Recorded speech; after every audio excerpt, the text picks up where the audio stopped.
I wash dishes, I sweep floors, I do construction work. Sometimes I've been a manager, foreman, supervisor. In fact, most of the time I have been. Doing any kind of work to support myself and maintain myself in life. And that's what I have to do. I've never earned a penny, not in my entire life, not one single penny from any research I've ever done, no matter what I've discovered.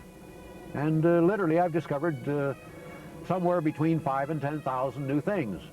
And they all seem to be totally worthless.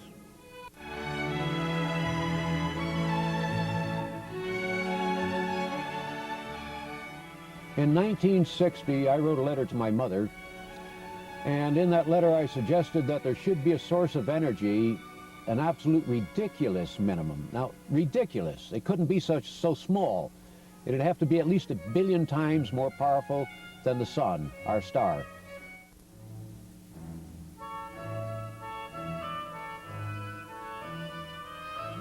In 1960, I was thinking, and I got rid of all possible matter. I turned it into energy mentally. Then I got rid of all energy, light, and I had nothing but darkness. Then I got rid of darkness. I found I could. I found I could conceive of this. And then I had blank.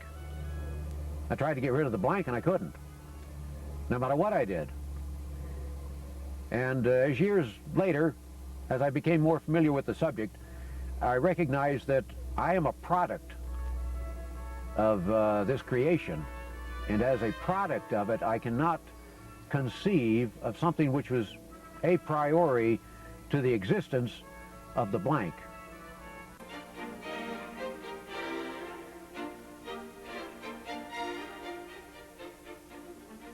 The blank is what existed at the beginning, and now we're talking the origin of the universe.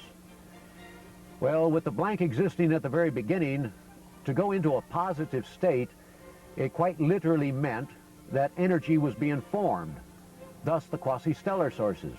Now, if we go into a negative state, this is what we call the black holes in space.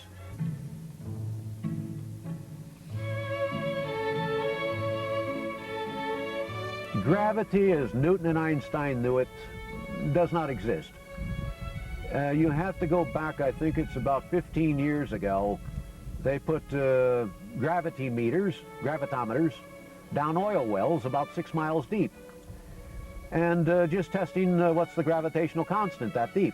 Well, according to Newton and Einstein, it's a certain specific quantity, or within a small range. In fact, they found out that there's something like almost 100 times as much gravity. And that's ridiculous. It shouldn't be that much. So gravity, as Newton and Einstein knew it, as you go down into the Earth, doesn't exist. There's something else far more powerful. In 1962, I suggested implosive gravity experiments. U.S. News and World Report magazine in late 1962 gave the credit to Einstein, and I didn't even know his theory at the time. I was working off my own knowledge.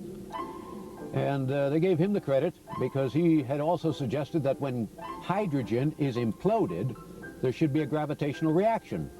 Well, this is what I was basically saying for implosive gravity experiments.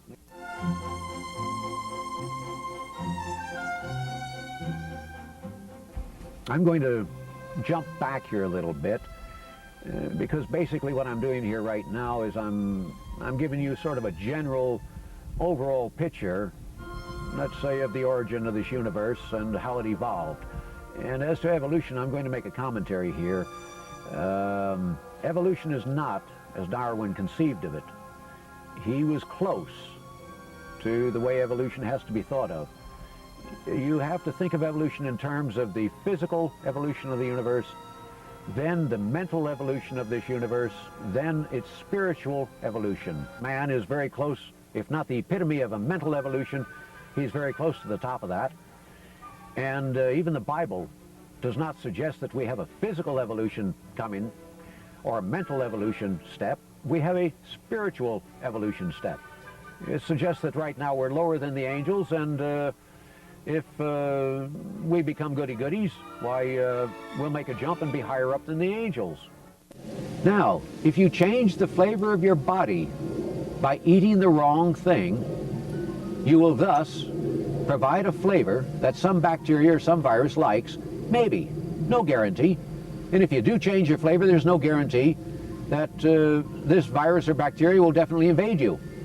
It's only that it could. You can eat all green things. You can eat certain meats. You can eat all fruit that has the seed within, or is the seed. All right? You cannot eat fruit that does not have the seed. That's what you can't do. And if you eat these things, these will be the flavors that when you eat them, they'll become a part of your flavor, and you will have a flavor that will protect you. Your first defense is your skin. And diseases, bacteria, cannot get through it. Now, should they get through it, your second defense becomes your flavor. They don't like it. So therefore, they will not eat you. They will not propagate within you and start eating you. Now, concerning the fact that what we eat is what we are, we change the flavor of our body, there is a cure for AIDS.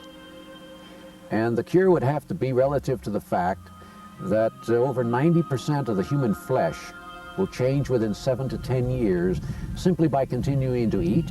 And as parts of your body get old, they're eliminated and new parts go in. So if a person who has AIDS wants to get cured, I would say to him, eat those foods which have never been engineered and which are acceptable in the biblical terms, that they have the seed within, they have cloven hoofs, chew the cud, and the fish have scales and fins. Simply follow the biblical acceptable foods.